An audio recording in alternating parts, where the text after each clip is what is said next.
9-year-old Dalit girl gang raped, murdered, and forcibly cremated in New Delhi, India. On August 1st, a 9-year-old girl from the Dalit community, for those who are not aware, that is India's lowest caste, to the point that they are outside of the caste system, formerly known as untouchables, was murdered after being allegedly gang raped.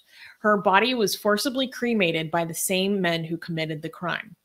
The girl's family lived in a rented shanty across from a crematorium. On the day of the gruesome event, around 5:30 p.m., her mother asked her to fetch drinking water in a cooler inside the crematorium's compound. After an hour, when she didn't return, her mother went out to look for her. The crematorium's priest told the mom that her girl was dead. The priest reportedly said that the girl died of electrocution. The mom knew that the priest was lying. She immediately declared that she wanted to bring her daughter's body to the police. The priest and his associates proceeded with the cremation, despite the mother's protest. Ingit Pratap Singh, Deputy Commissioner of the Southwest Delhi Police, said they had arrested 4 people in connection with the murder, including the 55-year-old priest Radhey Shyam and his 3 associates. The Delhi police are still conducting investigations. I don't know what to say. Yeah. So, before we dig into this, I want to give some clarification. So I've heard some slightly differing details. So there are some reports that say that she was missing for an hour before her mom went looking for her. And then there are some reports that say that she was missing for a half an hour before the priest called the mom to say that she died by electrocution. And then when the mom went to go look at the body of her daughter, it was covered in bruises and, more details that I don't really want to get into, but things that, according to this mom, in this brief look that she got at her daughter's body, it didn't seem consistent with electrocution. And it was only after a crowd of over 150 people stormed the crematorium that they were actually able to get what was left of the girl's body, which was just her legs. So the police can't even do any testing regarding the allegations of RAPE. And this is reignited back into the Indian national consciousness and international awareness. The incident of the Hathras gang RAPE that happened last year that was just horrific, and that the police were basically involved in a preemptive cremation that prevented accurate autopsies of a lower caste woman. And then of course the 2012 Delhi bus incident, which the details of are still absolutely shocking to me. Now, so I was looking for updates. There are massive protests that are happening. Well, I don't know how massive they are, but there are protests that are happening to demand justice for this young girl whose name has not been identified. And it's bringing back it's forcing a lot of people to think about just casteism in India, because there are a lot of allegations or rumors from what I've read online that the priest involved was a Brahmin, which is the highest caste. And it just, I don't know, there's really not too much to say besides it's horrific. And I feel like the only thing that can be taken away from this is talking about it, to raise awareness about how serious the conditions are for women, sexual violence against women in general across India, but specifically for Dalit women. I was actually, well, Armin, you can continue. I want to try to find a stat that I was looking at earlier.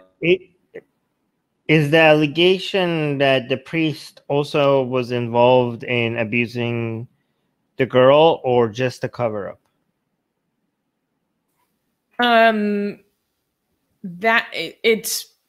Yeah, like all of the above. Hmm. Those are the allegations. Okay, so I'm gonna restart saying this isn't the first time thugs RAPE'd. Guys, the reason why we're not reading that out loud is because YouTube is like sensitive to certain words that we use here.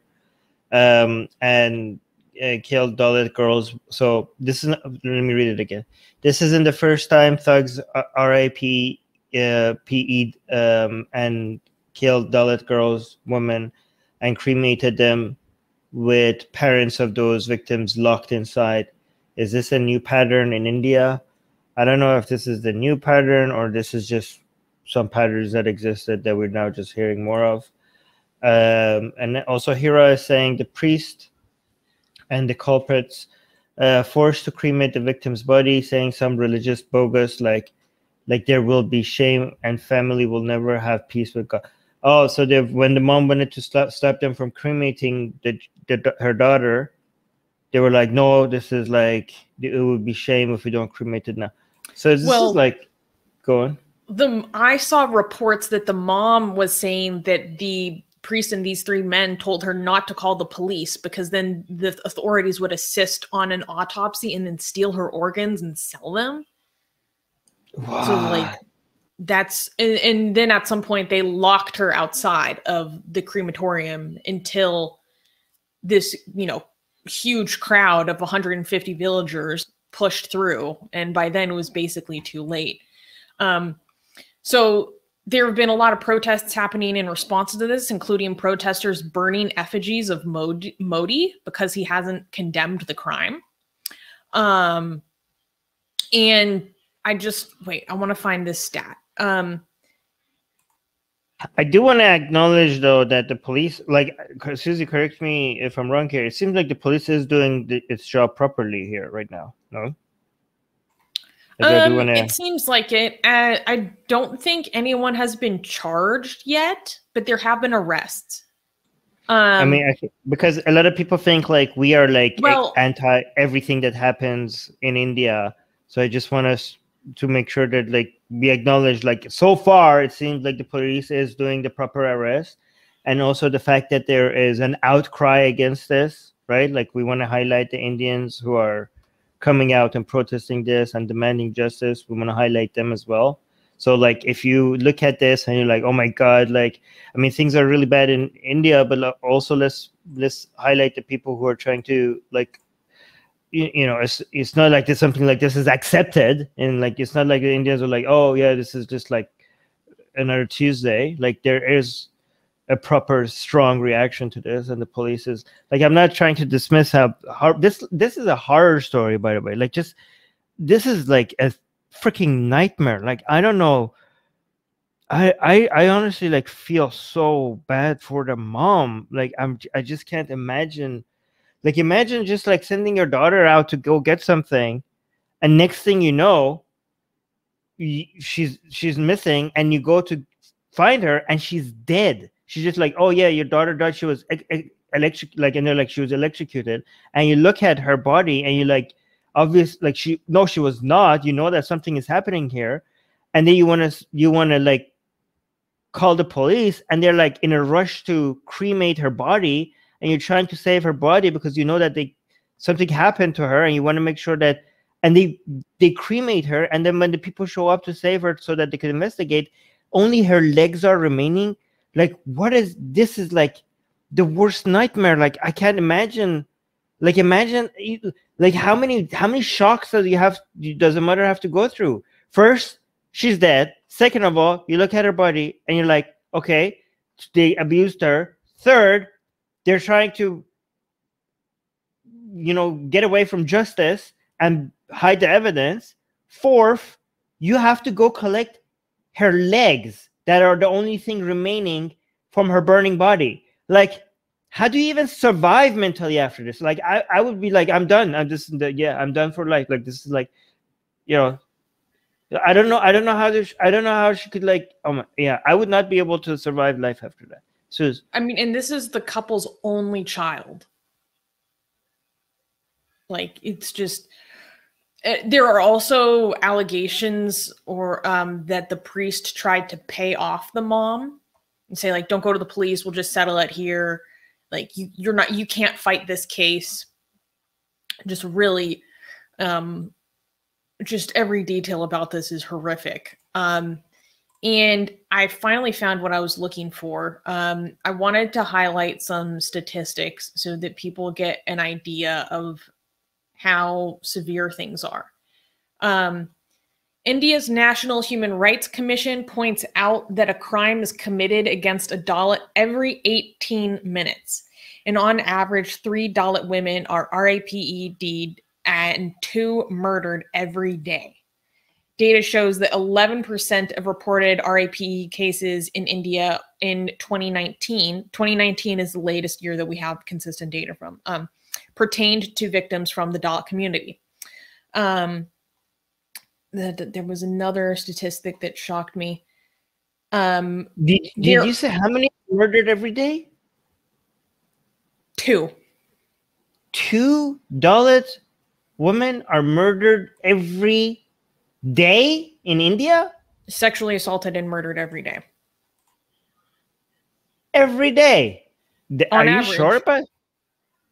Are you sure? You know, based on calculations from the last available year, it pans out to, on average, 2 a day.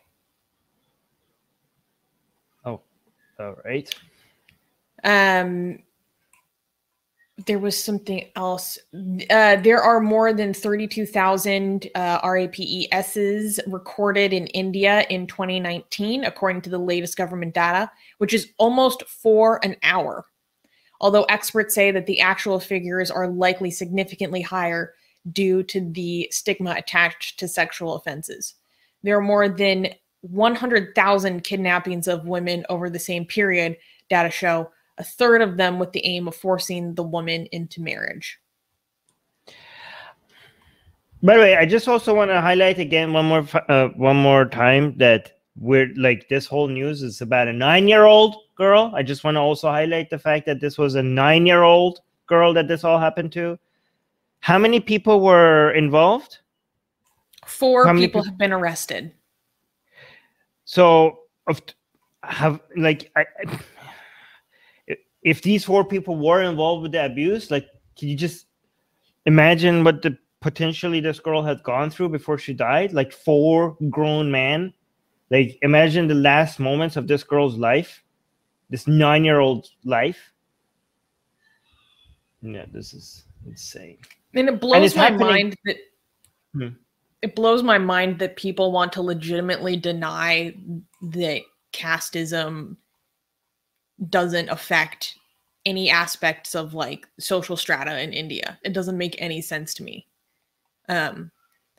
You know, I think in America, like, we're kind of having or attempting to have national conversation about the legacy of like 400 years of slavery on this continent, right? And what it means for our country to tackle these generations of people whose ancestors and then them, you know, the people that came before them being discriminated against, subjected to abject slavery, you know, etc. And how does that lead to what we see today? In India, it's thousands of years of communal discrimination, violence, prohibition from social and economic mobility, education, like, and so for those who are not familiar with what the Dalit community faces in India, like, I just want you to kind of think about that for a sense of comparison. You know, like, what, if you're from an American context like me, you know, how did those 400 years and the, you know, following hundreds of years of discrimination impact how, you know, like the African descendants of slaves experience American society now? Well, like, multiply that or just make it exponentially, you know, worse. Thinking about it that way really gave me a lot of perspective on things. Yeah, another thing to give people perspective is that the data that you mentioned, that like two Dalit girls, you know, on average are raped and murdered in India every day. That is the reported ones, right? Because from all the, and also there's a lot more happening other than Dalits in India. But when it comes to the Dalits, they are possibly the most underreported ones, because the Dalits are like the lowest. I mean, they're not even the lowest caste; they're outcast in Hinduism's caste system, and so they're seen as the lowest, as the low. So much so, like, that it's easier to silence them. It's harder for them to get their voices heard. It's easier for people to intimidate them. And I can't just imagine, like, how many other 9-year-olds, like, or children have gone through this that has never made it to the news. Like, if this was a more successful cremation, or if this was like something that the mother was also managed to be intimidated and silenced, like, which probably is true for a lot of other Dalits, like this, we wouldn't even hear about this. And again, like, if this is happening twice every day, like, how many of them, like, this is happening constantly, and we're just highlighting only one of them right now. And this is hard. Like, this is like hell. This is like a living hell. God damn it, man. The lives that Dalit people go through is just one of the greatest. This is why also, by the way, Hinduism is one of the most harmful religions in the world. Like, anybody who denies this, because this whole caste system is built within the structure of Hinduism and has been responsible for so much misery and so much harm to so many people. It's both a foundation of Hinduism, and it has affected more people in much longer period of time. Like, we're talking about the religion, it's one of the oldest religions in the world, and we're talking about a religion that influences like a billion people. Like, more than 1 billion people's lives are being influenced by this religion. So when it comes to level of harm, it's really hard to compete. Like, few religions get to compete in harm right now. I mean, actually, Islam and Christianity managed to compete, but, like, don't dismiss how dangerous and how harmful this religion is.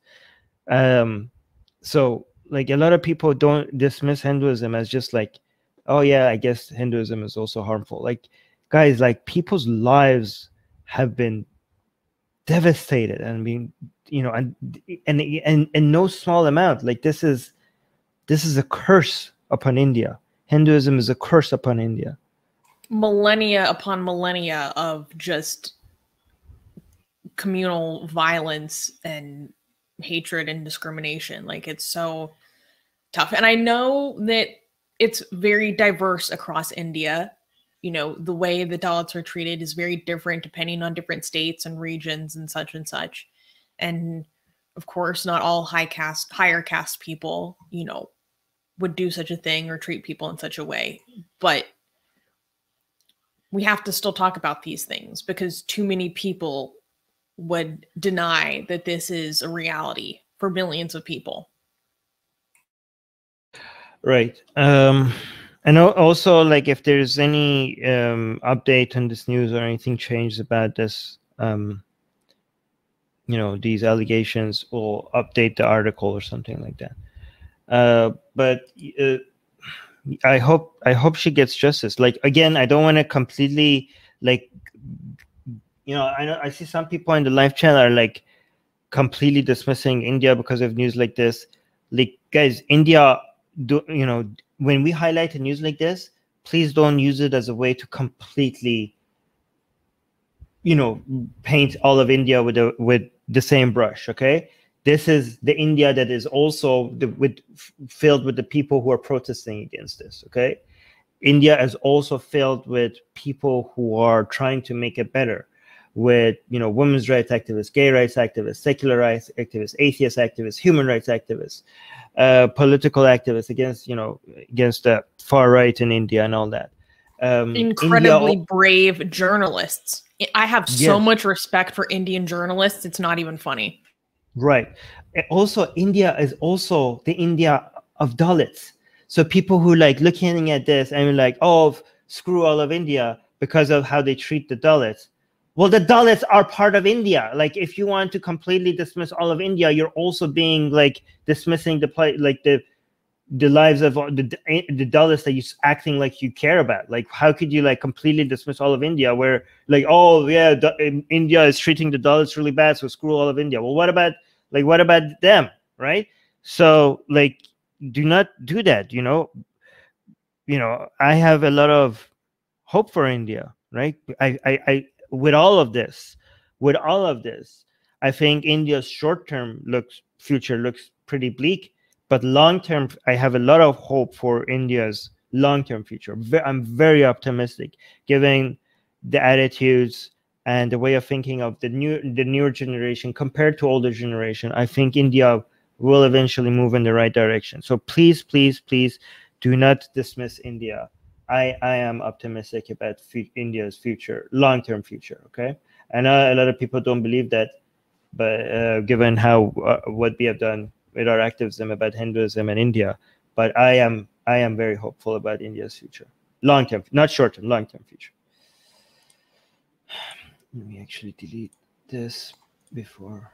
I would just like to clarify that I have a lot of respect for some Indian journalists. There's a lot putting really bad, false information or bigoted information out there.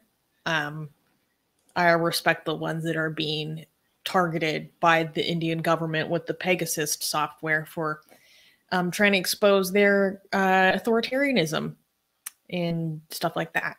Hey guys, if you're a fan of Blasphemy and Sexy Callie, like me, then you need to be sure to subscribe to our newsletter, link in the description below.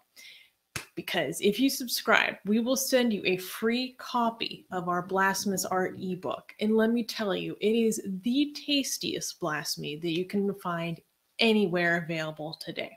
And we are so generous with our blasphemy that we continue to send you more blasphemy every week. So make sure to subscribe, link in the description below.